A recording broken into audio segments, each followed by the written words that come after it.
Ya enggak, kalau kecolongan ya kembali kita selama 5 tahun ini kan sudah memperbaiki sistemnya.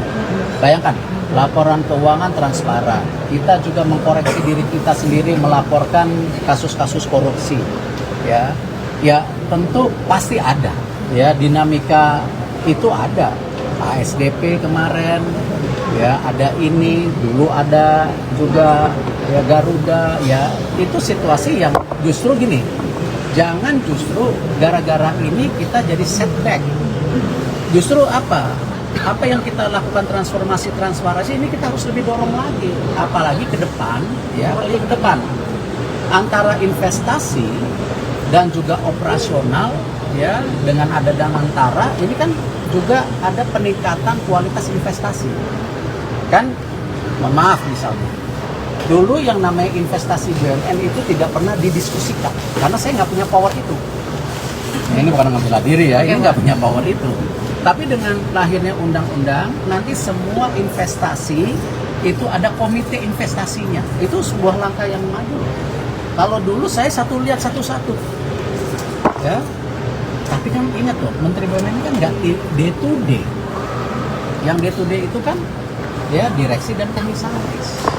Nah, artinya dengan ada komite investasi nanti seluruh usulan investasi ya atau pengembangan yang menggunakan uang besar itu ada komitenya.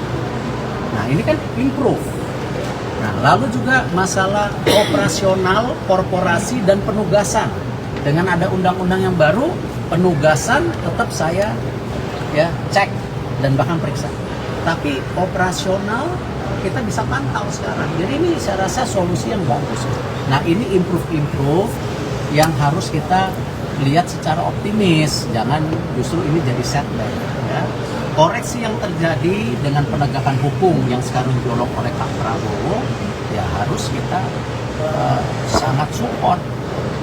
Nah, efisiensi yang beliau lakukan harus sangat support. Nah, tinggal kita ya dari kementerian mesti mengadjust ya hal-hal yang memang perlu dilakukan seperti itu. Pak, dengan adanya kasus Pertamina kan berencana merestrukturasi Pertamina, Pak. Apakah dalam restrukturasi itu mencakup juga bagaimana memindahkan kepercayaan masyarakat terhadap produk Pertamina?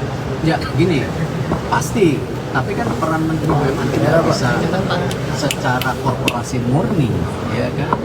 Ya, saya sudah lihat bagaimana kemarin saya dan Pak Jaksa Agung, ya silakan Pak Jaksa Agung ditanya, saya rapat jam 11 malam mengenai isu ya apakah ini blending oplosan, kita tidak mau berargumentasi, betul nggak?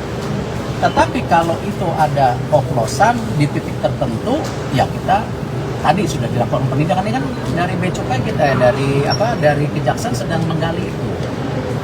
Apakah blending? Nah, blending ini beda lagi karena ada ya yang namanya blending di industri perminyakan yang selama ini sudah terjadi. Nah, ini mesti dilihat dari kategori yang berbeda. Apakah itu koruptif atau bagian penaikan performance daripada bensin tersebut ya, atau bukan RON, bensin tersebut gitu ya. Kemarin saya ngelihat salah satu YouTube anak-anak muda mencoba bensin BP Vivo Pertamina Shell yang diisi 7 liter ya 7 liter kok jadi Batak 7 liter ya, lalu dilihat performance-nya, oh BP sekian kilometer, Pertamina sekian kilometer. Nah, itu saya rasa bagus karena itu bagian dari introspeksi dari masyarakat ya, kenapa dari 4 percobaan ya ada yang nomor 4, ada yang nomor 3, ya ada yang nomor 2, ya itu kita bagian dari competitiveness. Nah, apakah campurannya lebih bagus, saya nggak tahu, saya bukan ahli ya, tapi saya rasa dengan era keterbukaan ini ya interaksi yang terjadi sangat positif karena ya ini market yang free ya. Sama pom bensin itu juga kita harus jaga. Kenapa? Tidak semua pom bensin milik Pertamina. Download Tribun X sekarang, menghadirkan lokal menjadi Indonesia.